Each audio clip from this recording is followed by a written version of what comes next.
Colour change, অটোক্যাডে আপনি যেভাবে কালারটা চেঞ্জ করতে পারবেন। লাইন নেব, এর লেখা এন্টার,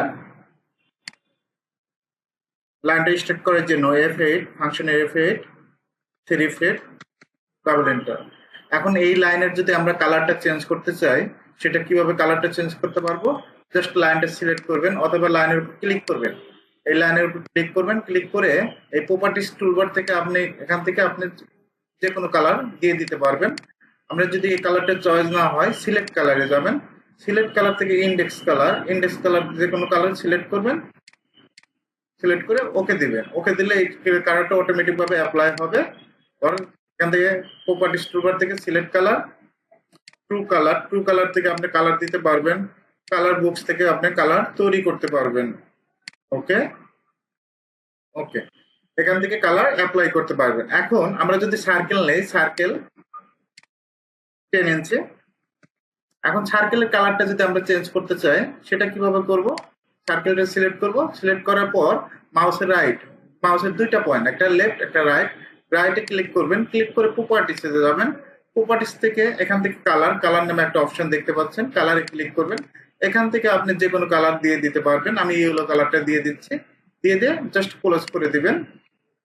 এখন আমরা চাইলে লেয়ার দিয়েও কিন্তু কালার করতে পারবো। আগে থেকে লেয়ার তৈরি করে কালারটা এখানে অ্যাপ্লাই করা যায়। সেটা কিভাবে? লিখে এন্টার, লেয়ার। এখানে আমার কিন্তু অনেকগুলো লেয়ার তৈরি করা আছে। আমি এখান থেকে যে কোনো একটা লেয়ার নিয়ে নিচ্ছি, নতুন লেয়ার নেব। এখান থেকে ক্লিক করবেন, ক্লিক করে লেয়ার অন আছে, এখানে নাম দিয়ে দিব, আমি অন নামে দিয়ে দিচ্ছি, অন। এখান থেকে ডাবল ক্লিক করব, ডাবল ক্লিক করে কালারটা দিয়ে দিবেন। আমি ইন্ডেক্স থেকে কালারটা দিয়ে দিচ্ছি। ওকে, আমি জাস্ট ক্লোজ করে দিব। এখন লেয়ার ইয়েতে যাব, লেয়ারে যাই দেখবো যে কি নামে আমরা লেয়ারটা তৈরি করছি, অন নামে।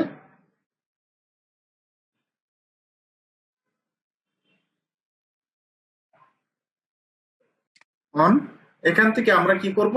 প্রপার্টিজ টুলবার থেকে বাই লেয়ার করে দেব,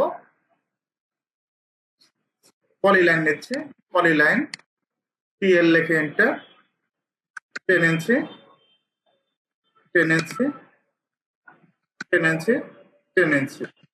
এক কথায় লেয়ারের যে কালারটা থাকবে সেই কালারটাই অ্যাপ্লাই হবে এখানে। আর লাইনের কালার যদি আপনি চেঞ্জ করতে চান, এটা একেবারে সহজ। লাইন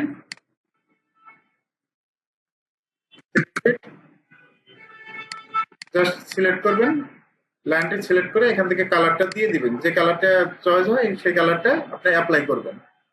এভাবে কিন্তু সহজেই আপনি কালারটা চেঞ্জ করতে পারবেন।